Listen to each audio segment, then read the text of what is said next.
everybody, good morning. So we're back at it. Everything is now, I didn't show the process, but it's not rocket science. Just roll tape out, cut it to length, and stick it on. So there's mesh tape everywhere, all the corners, every seam gets it. It's a little more seams here, so a little more tape. Everywhere. Nothing to write home about. These corners are always going to kind of, see how it's peeling back? Because it has just the slightest bit of glue on there. Obviously, they're just little lines, so how much can you get on there? So, but once you start throwing thin set on there, it won't be a big deal. Same thing with the threshold, the step. So, I got the thin set made up. It's a little thick. I'll add a little water maybe.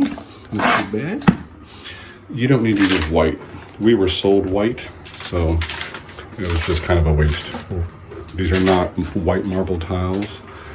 That's the only time you need white thin set, because marble's like a sponge. It'll bleed the color from the thin set through the tile and ruin it if you use the wrong one. So keep that in mind. It's the only time you need white thin set for the most part. So buy the gray for everything else because it's cheaper. Don't let them sell you something else like they did for us. All right. So just gonna fill all these lines. I'm gonna fill in all these holes. These holes don't necessarily have to be filled on this side, mostly just this side for the shower, because I'm going to coat these walls. So it's preferred to have a perfectly flat surface. See how those heads sink in? If you just fill that with the water membrane paint, you know, you might miss something. Better just have a nice flat surface to work off of. So I'm just going to fill every hole anyway, because I like doing it. It looks better, it's cleaner. And again, I wish it was gray because the white looks so stupid. Anyhow, that's the next step. I'll show you that when that's done. Alrighty, folks. There is your taping and thin set. Now, you don't want to really, you want it straight, relatively straight. You don't want any heavy grooves. This corner I'm not too worried about. I just had to make it more 90 than what it was. And when you see little, focus. See a little crap like that, don't worry about it, just leave it. Don't keep trying to make it perfect, it'll just drive yourself mad. Just leave it thin. When it dries, you scrape it right off and it'll be perfect. The important part is just to make sure there's no bellies anywhere. You know, you don't want to have to scrape it down too much after it's done. Just make sure it's flat, because we're going to have a thick base of thin set anyway. It's going to be like 3/8 to 1/4 of an inch, sometimes more, depending on the situation, you know. Obviously seal completely around the whole stip. You really want it sealed because when I start painting this stuff, you know, it'll just work way nicer. You don't have to flop in a whole bunch of the material just to fill in a gap that you should have did with thin set. Again, every screw in the water side where the shower is going to be, I made sure to hit every single screw, and I put extra screws in here for the blocks because there's going to be a seat on the wall, and you know, I don't want anything cracking in the future. I got to make it as sturdy as I can make it. Alrighty, so there you go. That is the next step of this process. So now I'm going to literally watch it dry. Just kidding. I'm on to something else until this is dry, because I gotta wait for this to dry so I can scrape off any excess that's there. This will dry relatively quick. It's just a thin layer of thin set. It's not a lot, and it's hot out, so it'll be dry soon. Probably after lunch it'll be dry. You can see it now. You see the edges, dry to wet. And I could come back if I really wanted to with a heat gun and just go over every seam, and it'll be dry in moments. And anywho, and again, we don't have to worry about that seam around the whole ceiling because the tiles go straight up to the ceiling. That's my job, to make those cuts nice and straight so it looks like a straight line all the way around, even though it's going to be silicone and all that stuff. Because you really want to silicone corners, if you can, not grout them. I mean, grout them first for a base, but silicone over them because the corners always crack, almost always. I've never seen them not crack. I don't care how much you fasten it. I put screws so both corner boards are essentially one piece. So I screw them all together. Every corner, again, I did every corner in this place, so there's no excuse, right? But everything is as tight as you can get it with screws, but still, there's still two separate walls. And when that's fully tiled and that's fully tiled, each wall weighs a few hundred pounds at least. and movement, you know, settling, all that jazz. These two will always be separate pieces no matter what you want to do. So again, if you silicone the corners, silicone has flex. So the crack that will occur in the grout will not be seen behind the silicone, obviously. And it'll keep it watertight, even though obviously it's watertight with the boards and the, you know, the vapor barrier, not vapor barrier, but the paint, water repellent paint I have to put on there. It's called Red Guard. Good stuff, really good stuff. Anyhow, that's the next step. This has to dry now, and then I guess, let's see, I'm going to caulk, like I said in the last video, if you watched it. I'm gonna caulk all this seam so when I pour thin set it doesn't slide under, and I gotta make a little shield for around this drain and glue that down and just let it set for a day, and then tomorrow I guess I'll do the pour when everything's secured. I'll put a little stopper on the floor so it doesn't just run out into the hallway, because we're gonna pour all the way up into this old flooring, and the new saddle goes on top of everything. So my base, my pour will be at least up to here. So the base will be like 3/4 of an inch or so, but I want it higher. I actually want at least an inch on the floor if I can get it. I've got 2 bags of thin set. This is only, it's under 4x4. It's not huge here. So 2 bags should do it just fine. If not, you can always pour another bag right on top to add another 1/8 or 1/4 of an inch, whatever you need. But again, that's gonna make this level, hence the self-leveling cement, right? This has been leveled and pitched, pre-pitched already. And when this gets painted, we're gonna do the sand mix in here and prep that for tile work. And then once that's in, we get to start tiles, because this floor will be on, at least the base for the floor, and then the same with that. So we'll be able to start rock and rolling tiles and start closing this bad boy up. It's a long project when it's one dude doing everything, and literally everything, plumbing, electrical, you know, structural, it's everything's involved in this, which is nice because you guys really get to see, whoever's watching this, you get to really see what it takes, you know. Shit takes time, especially if you want it done right. And we're doing it right. We're not fucking around with this job, except for my heel messing that up right now.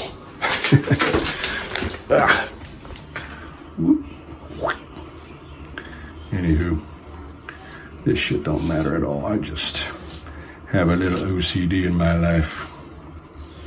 So there you go. Now you're fixed again, like it never happened, folks. You didn't see that. On to the next. All right, I'm sealing all the corners and everything, like I said, right? Now this is super important. This is obviously the lead bin, the waste for the toilet. Now this has to be at a specific distance from the wall, or in a range. See how I got it dead center with 12? I'll show you why. Now it was not at that a little while ago. I had to cut the plywood open and move it. So good thing I caught it, because that would have been horrible. So see that center bolt, 12? When you look over where the back of the wall is going to be, there's about 5/8 left over, all the way down there. Okay, so that'll be the wall, right? So if you mess that up, you won't be able to install a toilet properly.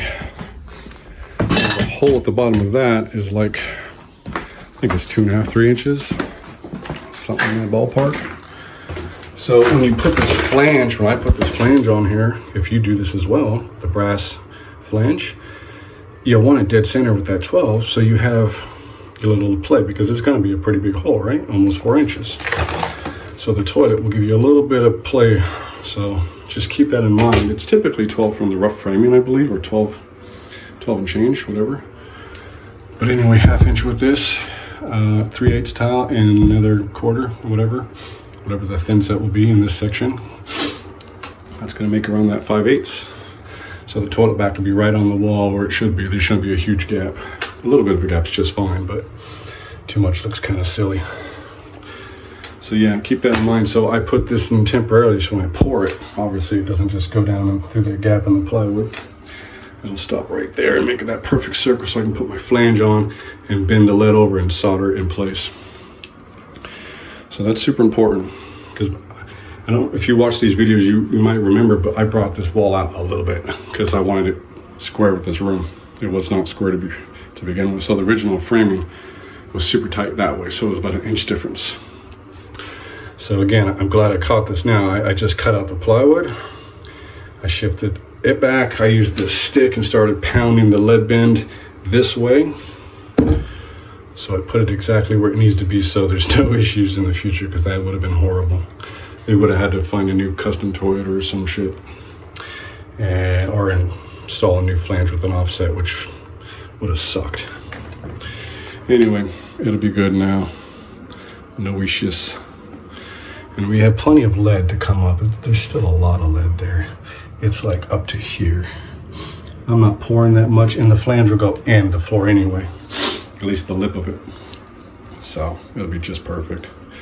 And this lead bend's pretty nice and solid. I don't see any tears or anything in there. It's just ugly with wax and stuff. And I had to get this area to dry, so I got a box fan in here. So back to the noise, people. Alrighty, folks, here goes the pour.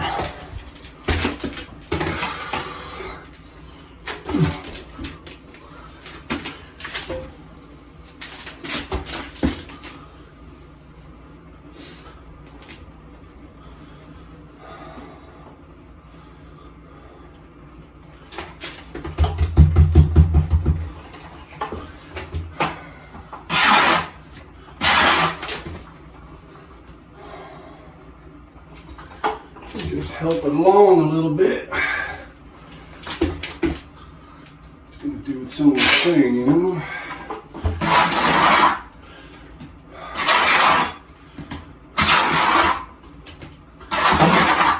Now go mix the other bucket. You really want them getting poured together if you're doing more than one.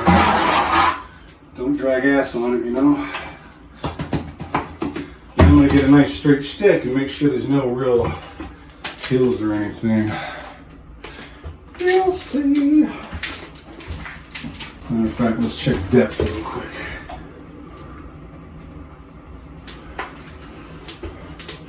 So we got a solid 3/4. That's pretty good. It's gonna be thicker on this side. That's just nice. Alrighty, folks. Here's the last of it.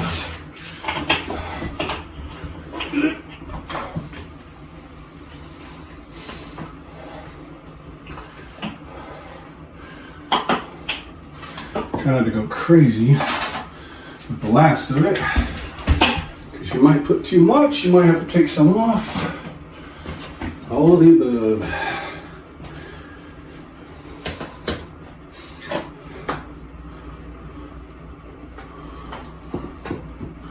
Sometimes it doesn't, because this is all uphill. Sometimes if the mix is a little too thick, it doesn't really want to do it. Like these corners, they need to be filled up. Sorry if you're out of frame, but this is time sensitive, folks. You got a certain amount of time before this just starts to set, and you have no other options. You know what I mean? Jelly bean. It's nice and thick over here, how I wanted it.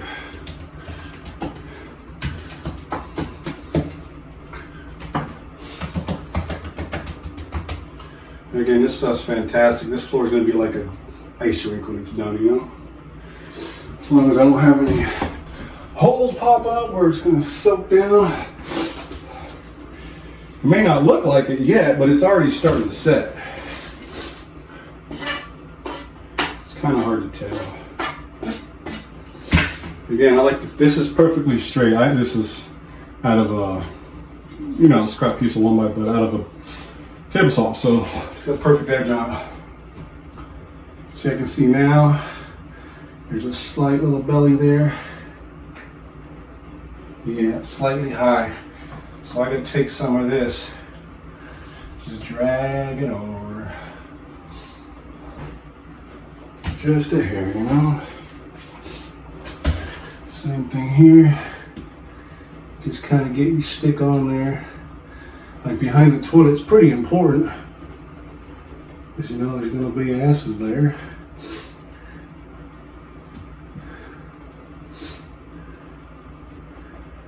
pretty fucking straight, actually.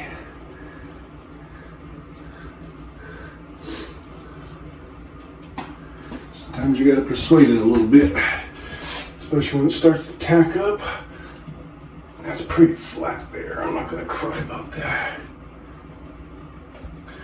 Check all your directions if you can.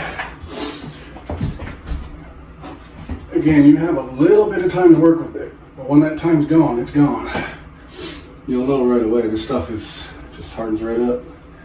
4 hours you can walk on it. You know what I mean? So that is, let's see, that's there. It's still a little bit of right where it's seamed together. There's a little bit of a belly. That's not the end of the world because, you know, I can make that up with thin set. Just a little skim coat on top, you know. But I'm looking for big bellies. I don't see any, really. This is kind of going to do what it wants to do. This side, I made it a little too thick. This side is much thinner and nicer. So I guess I should have did the other side just good, but I'm not perfect. Let's see. Pretty straight.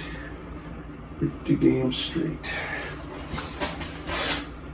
Alright, I'm not gonna cry about that. It looks pretty damn good. I don't see, you'll know right away if it's leaking anywhere, because you'll start to see a valley, you know? It'll look like a little wormhole, like, oh shit. So, you see this little seam right here? I still got a bunch in this bucket, so I'm just going to take a trowel full. Just kind of, again, it's going to find its own level for the most part. Just take a little bit with the trowel. Right where that seam was, it's just going to bring it up to where it should be perfectly. And then there's no issues here. Just splattered around. You see how it's just laying flat again? And there's always going to be some kind of little bubbles. You see them, I don't know if you see that, but they're popping through as this stuff's cooking. Because this is literally cooking right now. So, that looks pretty fucking good. Let's see if I can give you better eyes on it. Sorry for the distancing, I know. So it looks like a nice ice rink, right? All the way around. It's up under the jam now, as it should be. I cut the floor and put this little stopper here.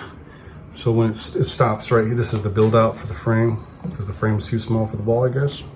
Or however the fuck they did it. So my saddle, that's where I want it to stop. So like that seam can just be a nice piece of trim or silicone, make it look pretty. See the bubbles everywhere? They always pop, and no matter how you mix it, there's always some bubbles. Here's what it is.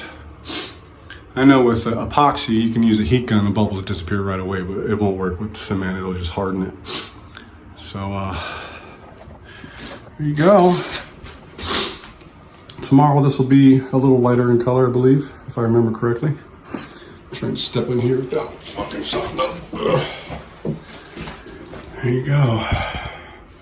So now I have a nice, well, when it's cured, obviously, I'll have a nice, perfectly leveled, subfloor to get my tiles going on. Hey, see those little bubbles? It's so annoying. There's not as much on this side, so, well, there's still pretty much there. It's so hot today, too. It's like, fuck. Anyway, that's the magic of working with concrete. It's like baking, you know? But again, that had to get changed and made perfect because it was too close to the wall, so I really brought it out like 1.5 inches almost, just to be safe, you know, because there was plenty of flange down there. So, and again, this corner is like 3/4 thick. Over here, it's around 1 inch, maybe a little bit more, give or take, maybe 7/8 at certain parts. But it's really important to have this relatively thick. You can go up to 2 inches with this stuff. Well, I've never had to go that thick. That's kind of crazy. And then what I didn't show, you saw me nail this thing off like crazy, but I actually added a lot of screws as well because nails, they do back out over time. So especially in the high traffic area. I put a bunch of screws, and under the saddle where people step all the time, a bunch of screws. So it's very secure. I don't want any movement in this floor. I mean, there's only gonna be like 4 tiles on the floor and 4 tiles here, smaller tiles. So it's gonna be kind of funny, but it'll be super sturdy. There won't be any issues in my half. Looks like there's a little bit of a belly back there. I don't know if you can see that. Just a little bit. Nice and straight there. That's deceiving because it's splattered on the wall. It looks like a little bit of a belly right there. If anything, again, that's the edge. That'll be made up with inset. There's no issues there. No issues there. And you can see, oh, sorry. You can see if you look at the reveal from the line on the floor to the top of that tape, and it's smaller over here. That's what we wanted, because it's out of level this way, you know. Now it's not, for the most part. I mean, it's not gonna be perfect. This shit never comes out perfect, but it's gonna be damn close. That's what we want. So it's gonna look pretty sweet. So tomorrow, after all this stuff is cured, I'll be able to scrape off anything that's sticking high. It's not much, this little stuff like that, nothing crazy, just knock it off. Or knock it into your self-leveling cement. And I can coat this and start putting the sand base down for the shower. And all the floors can be ready. That'd be great. Anyway, until the next. Just for those who may be curious, this is 15 minutes later. You can see the shine is gone. It is basically a hardened top. I mean, you could push your finger in it if you wanted to, obviously, but again, that's how quick this stuff hardens up. It's pretty sweet. We see no drainage issues. Everything looks fine.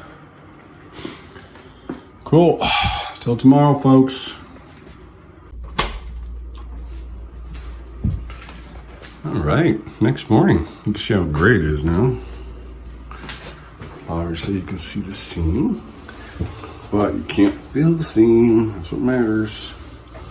Feels nice and smooth. So that's our perfect little floor. As you can even see, the corners are a little bit wet. No big deal. It's all pretty dry in here now. So I'll just scrape off this excess and get it prepped for the sealer. Cool. I'm gonna put those bolts back in. This floor feels so solid. It feels nice. I don't feel like when you're walking around, sorry if I was getting you a bit dizzy. When you walk on it, you're gonna feel some ups, some lows. You don't want to feel that, you know, it's too much, you know. So just, I like to give it a pass through. Still feel like there's a little something here.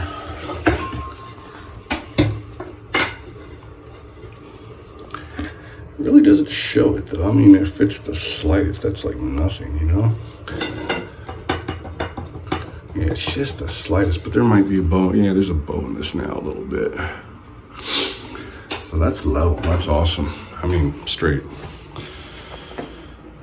Awesome. All right, well, I'm gonna do that little drain bolts real quick and then start sealing this up and waterproofing it. We have 1 gallon. 1 gallon would not be enough to do this bathroom, even though it looks small. So I'm gonna do just past where the glass will be, about here. Go straight up and then do all this to the ceiling and up to the door. You'll see the process. It's just like painting, but I use a brush instead of a roller. Ready, folks. So read your labels, manufacturers and trials and brushes and rollers and applications and fillers. This thing works for a lot of different things. I filled everything. So now I'm just gonna coat it with this stuff. That's it.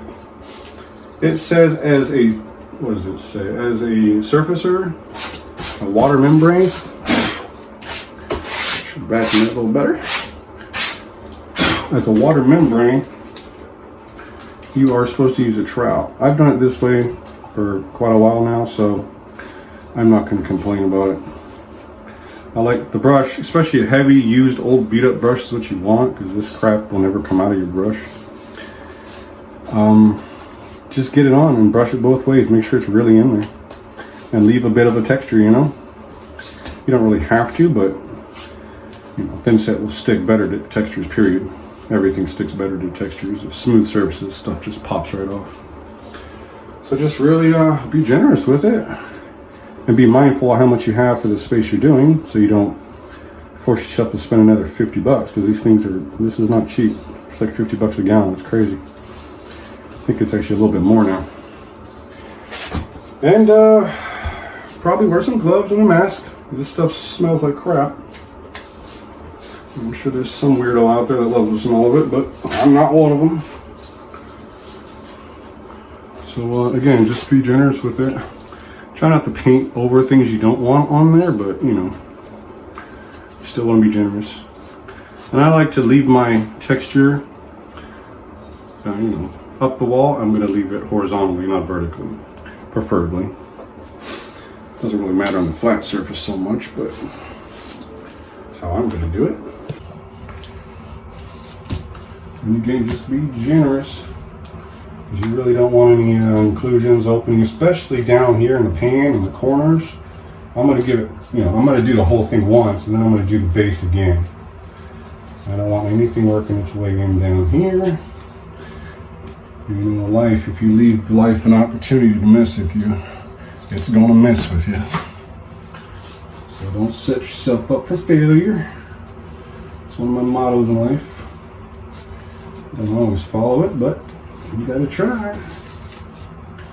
So this part's really important. This is like the real wet zone. In and out traffic, movement.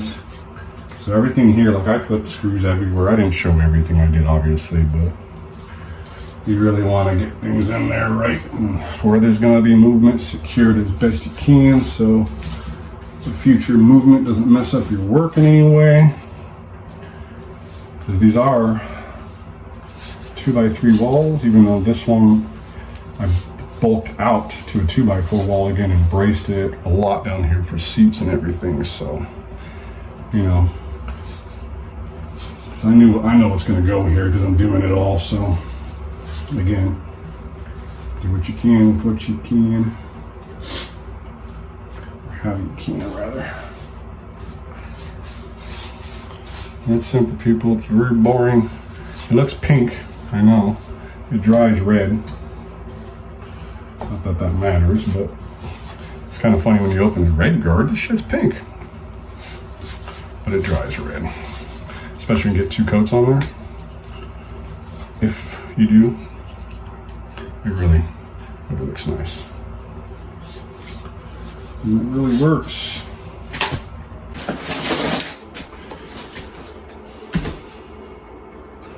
I don't know which video I posted that in, but the reason I like the red guard stuff is, I told this story before, but I'll tell it again to anyone who hasn't heard it, is my old clients of mine that used to be clients, they didn't want to wait for me, which I get it. I take a long time to get to people because I'm busy and I'm one dude.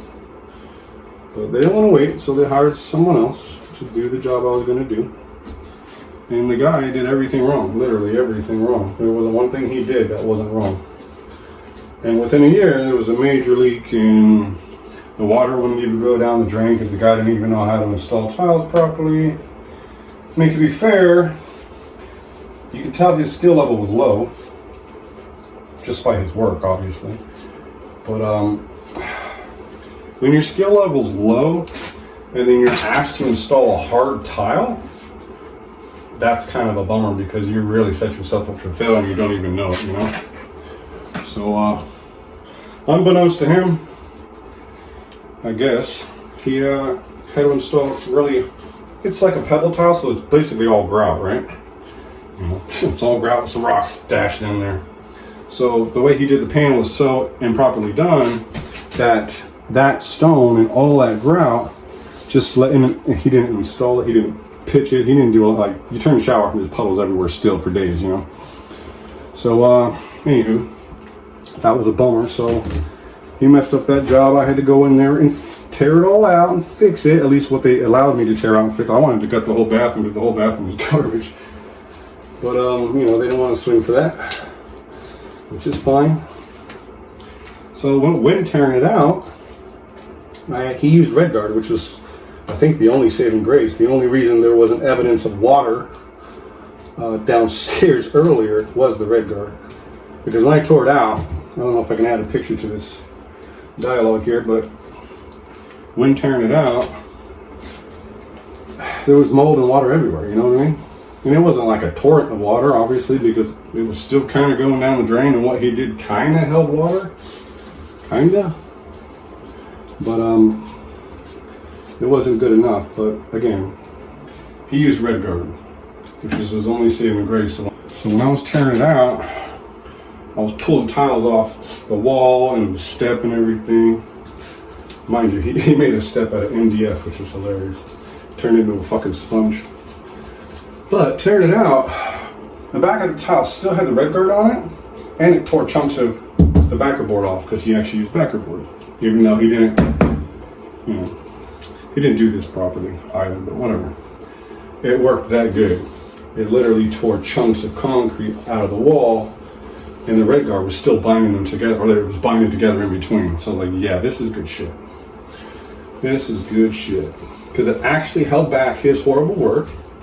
You know, most of the water, obviously, not all of it. There was mold everywhere. But it held back all of it, or most of it, you know. So it was, you know, it took a while for them to be like, wow, there's something wrong here besides the standing water in the shower with the horrible, you know, he didn't slope it properly, obviously. So there was like little bird baths everywhere inside the shower. And the wall tiles, and there was not a straight tile in the whole wall. There was a lot wrong, but whatever. I did what I was asked to do to fix it, and it looks beautiful. Maybe I can insert that here also. I don't know. We'll see how this video goes. I don't know how much work I'm going to put into some of these videos when there's only like 50 people watching it. And there's like almost 400 subscribers. It's kind of odd. It is. But that's why I use this stuff, because in practical work experience, it proved itself to be a viable product. Again, I think it's a little pricey, but you know, good things usually are, right? And make sure you have good ventilation when you're doing it. This stuff stinks. I know I said that before, but it does. I'm sure it's not great for you to breathe it in, at least too much of it. I use it a couple times a year, so I'm not sweating it. Plus, I smoke enough cannabis, my lungs are coated just fine. Just fine. And I actually have the vent on the back door, the sliding glass door over here that you saw me install. If you saw that video, that's here as well. Opened. These guys tore into rain this morning. So, you know, washing away all my grass seeds I just planted. Alright, I've got to add more seed anyway. So I like to go back and go that way.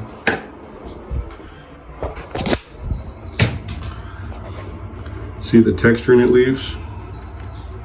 They're like little shells, you know? So when the mortar grabs onto it, it'll hook, you know, on a small level. Again, if I got enough, I'm doing 2 coats, because this bad boy's gonna be watertight. This is why I'm gonna get a GoPro for my head, because I think this is a cool shot to film a lot of the work I do, rather than this boring distance stuff. Anyone out there in YouTube land paying attention, let me know. I like the other camera I got, but the quality in low light is just so poor. It's just not worth it to me. I don't like posting things that, you know, I'm not happy with. I'm a typical artist that way. I'm not going to show you something I'm not happy with first. You know, I'm a typical artist, so there's a lot of things I'm not happy with that I do that I'll beat myself up over. And other people are like, oh my God, it's amazing, what are you talking about? Well, that's part of being an artist. It's hard to please yourself in that way. That's why we give things back to the world, because that's how we get, that's how we get that dopamine hit of a feeling of appreciation, Somebody enjoys it. Oh wow, cool. So I didn't do for nothing, because you're so fucking skeptical of your own work. It's a really weird thing. Comes with it, but it's just part of the psychology of it.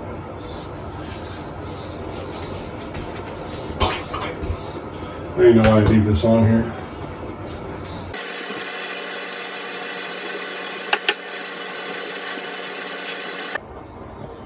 Alrighty, folks.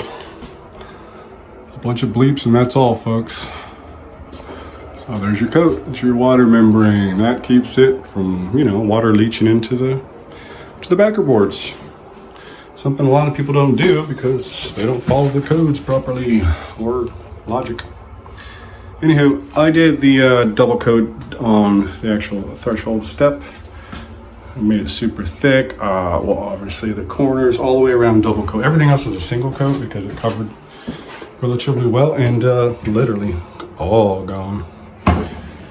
So 1 gallon for a under 4 by 3 floor to ceiling shower. In case you have a similar situation, you know how much to get, or if you'll be short. Anyway, it's real important that step is really coated, solid, tight. Again, it's going to hold weight most likely, depending on what kind of door we put on it. But it's all sealed tight, and wow, it stinks in here. We'll let this cure up, and then after lunch I'll come in and we'll start doing the sand mix for the base. And that'll be the next big step.